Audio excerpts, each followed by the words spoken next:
Hola, soy Antonio Sala y en este vídeo vamos a continuar con el análisis del efecto de los ceros en la dinámica de un sistema. Y en concreto vamos a estudiar los sistemas de primer orden con cero adicional, con una función de transferencia en la forma de aquí de la derecha. Si recordamos la teoría, los ceros son las raíces del numerador de una función de transferencia. Realmente no importan en estabilidad, porque lo que importan son los polos que darán las exponenciales, pero lo que es la respuesta temporal sí que se modifica.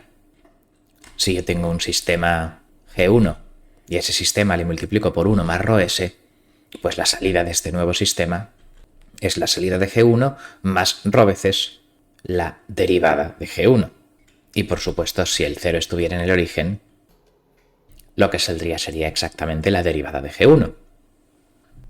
Y por otra parte, grado relativo, número de polos menos número de ceros, siempre ha de ser mayor o igual que 0, porque para realizabilidad pues ha de haber igual o más polos que ceros, de modo que si el grado relativo de un sistema es m, se puede demostrar que cuando la entrada es escalón, se produce un escalón instantáneo en la mésima derivada de la salida. Con lo cual vamos a analizar ahora el caso del sistema de primer orden, que sin cero adicional sería este de aquí, k entre tau s más 1, por ejemplo, en forma constante de tiempo, y vamos a ponerle un 0, una raíz en menos z, y lo voy a poner de esta forma, s más z entre z, para que así, al dividir por z, se me quede en esta forma, digamos, de constante de tiempo en numerador, simplemente para que no cambie la ganancia. De modo que el sistema que vamos a analizar la respuesta pues va a ser este de aquí, cuya ganancia estática, sustituir s igual a 0, pues será k mayúscula, y por tanto el efecto del 0 no alterará el régimen permanente, y veremos a ver pues el transitorio. Claro, este g de s tiene el mismo grado numerador y denominador, grado relativo 0. Grado relativo 0 significa que la ceroésima derivada, o sea, la salida directamente, tendrá un salto brusco ante una entrada a escalón. Bueno, pues vamos a simular distintos valores de z para ver un poco el efecto. Habrá salto brusco ante escalón, valor final será siempre el mismo, y si no cambiamos tau, tiempo de establecimiento, será también el mismo siempre. También tenemos que darnos cuenta que cuando z tiende a infinito, esto desaparecerá y nos quedaremos con el sistema de primer orden de toda la vida sin cero adicional. Con lo cual, voy a dar valores a z espaciados logarítmicamente desde 10 elevado a menos 0,16 hasta 10 elevado a 1,5, o sea, desde 0,7 hasta 31. Mi sistema sin ceros va a ser 6 entre s más 1, o sea que el valor final será siempre 6 ante escalón unitario. Y ahora, pues, cell array g. Voy a almacenar g no ceros por este factor de aquí, s entre z, digamos, los distintos valores de z más 1, que será, pues claro, de fase mínima cuando z es positivo, porque tendrá una raíz este factor en menos z, siendo z estos valores de por aquí, en el lado, digamos, izquierdo del plano complejo, y si cambio el signo a z, pues en el cell array g fase nm, pues yo voy a poner 1 menos no sé qué por s, 1 menos s entre 3, 1 menos s entre 4, hasta 1 menos s entre 31, etc.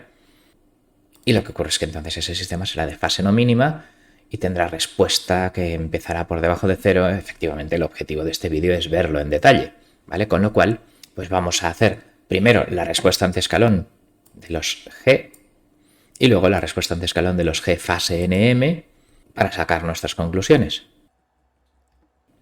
Entonces, primero hago el g sin ceros y le pongo line width 3, ancho de línea 3, y ahora pues hago el step de todos los g's que son de fase mínima. sea que la línea azul gruesa sería 6 entre s más 1. Vemos que todas tienen un tiempo de establecimiento de 4 segundos, digamos, excepto ahora aclararemos esta línea amarilla de ahí, que será, claro, la cancelación casi s más 1 entre s más 1. Ahora lo vemos. El tema es que, ¿qué son estas líneas de abajo? Bueno, pues la línea 6 entre más 1 por s entre 30 más 1, pues eso está pues prácticamente pegado a 6 entre s más 1, o sea, los ceros en 30, 20 y eso apenas se notan nada. Hay un salto brusco pero imperceptible. Y claro, pues ya este de aquí, que salta casi 3 unidades, será parecido a 6 por 0,5s más 1 entre s más 1, porque un poco, si hago la división de polinomios, este sale 3 más cosas, entonces pues el salto brusco de este de aquí sería 3, o sea que el verde no anda muy lejos de esto de aquí, o sea, z igual a 2. Y luego pues, claro, este de aquí, esta rayita amarilla que se ve ahí casi horizontal, estaría, digamos, pues prácticamente cancelando al s más 1, y sería el caso donde el salto brusco, claro, sería de 6 y se quedaría horizontal. Cancelaríamos el polo con el 0 y nos quedaríamos sin dinámica, al menos sin dinámica, siendo formales, sin dinámica observable en esta salida. O sea, si el sistema tiene determinado condensador o lo que sea que se carga o descarga, la dinámica existe. Pero si desde donde yo miro justo veo una línea horizontal en cefalograma plano, por ejemplo, porque yo pongo un voltímetro en la entrada, bueno, pues desde ese sensor esa dinámica no sería observable, por ejemplo. Bueno, pues esto es la raya horizontal en 6 y las rayas por arriba de 6 pues ya serían cosas que multiplican aquí por un número, digamos, mayor que 1, con lo cual, digamos, esto pues tendría, por ejemplo, un valor inicial de 12, pero no es esta. Si esta tiene valor de 9, pues este 2 más bien sería 1,5. Y bueno, pues estos son el tipo de funciones de transferencia cuyo salto brusco incluso se pasa del valor final y luego baja. O sea que en esta de aquí, por ejemplo, el mapa de polos y ceros, si esto es el plano complejo, el límite, digamos, de parte real 0, pues tendría un polo en -1 y un 0 en 0,5, 0,75, o sea, más cerca del eje imaginario que el propio polo. Eso serían las rayas por encima de la horizontal. En el caso de la raya horizontal, tendría el polo y el 0 prácticamente cancelados. Y en el caso de rayas por debajo de la horizontal, tendría el 0 a la izquierda de la crucecita que representa el polo. Y por supuesto, si ese 0 se va infinitamente lejos, hacia menos infinito, pues tendría el sistema original sin ceros.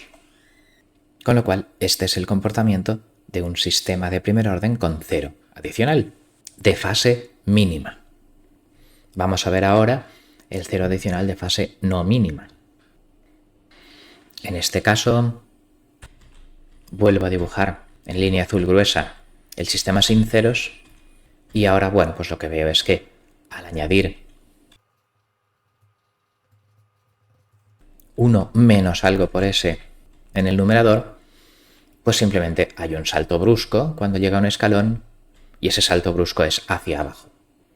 Empieza por debajo de 0, es un poco el comportamiento de fase no mínima, empiezo a moverme hacia el lado opuesto a la ganancia estática, si hay un 0 de fase no mínima, y lo que ocurre es que, bueno, pues que cuanto más grande es el numerito que pongo aquí, multiplicando a s, pues más gordo es este efecto. Por ejemplo, este de aquí con un salto negativo de -2, pongamos, pues será un sistema con un 0 de fase no mínima en +3. Aquí pondré, claro, -1/3. menos 1/3 por 6, menos 2, este es el salto instantáneo de menos 2. Este de aquí, con un salto instantáneo de menos 6, tendrá un 0 en más 1. Y estos de por aquí ya tendrán pues, un numerito que multiplica a ese muy pequeño, un efecto despreciable. Claro, cuando este numerito tienda a 0, tenderemos a este 0s más 1, es el sistema original. Entonces, pues estos tendrán un 0 en más 10, por ejemplo, este que yo he dibujado. De modo que, bueno, pues el diagrama de polos y ceros, pues en todos hay un polo de parte real negativa estable en menos 1 y este de aquí tiene el 0 aquí, este lo tiene más alejado, este lo tiene más alejado y digamos que la moraleja es que cuanto más a la derecha se van, menor es el efecto en la respuesta temporal, hasta que claro que si se va infinitamente lejos, pues ya desaparece su efecto. O sea, en general, si unificamos fase mínima y fase no mínima, podemos decir que como el cero más patente es el derivador puro, pues que cuanto más lejos están del derivador puro, sea por el lado izquierdo fase mínima, por el lado derecho fase no mínima, cuanto más lejos están del derivador puro, menos se nota el efecto del cero. Pues esa es la conclusión de la respuesta temporal de los sistemas de primer orden con cero adicional. El tiempo de establecimiento es el mismo, el valor final es el mismo, excepto lo del tiempo de establecimiento quizás en la cancelación exacta donde, claro, sale la recta horizontal. Todos tardan lo mismo, todos van al mismo valor final, pero luego el cero adicional produce un salto hacia arriba si es fase mínima o hacia abajo si es fase no mínima, instantáneo en t igual a 0 cuando llega a un escalón, pero que cuanto más alejado del eje imaginario del derivador puro es el 0, menos se nota porque ese algo por ese más 1, el 0 está en 1 entre algo, digamos, o algo así, bueno, pues entonces sea algo positivo o negativo, cuando algo tiende a 0, acabamos en el sistema de primer orden original sin ceros, que es el primero que se estudia en la teoría de control. Con lo cual, con esto finalizamos. Muchas gracias por vuestra atención.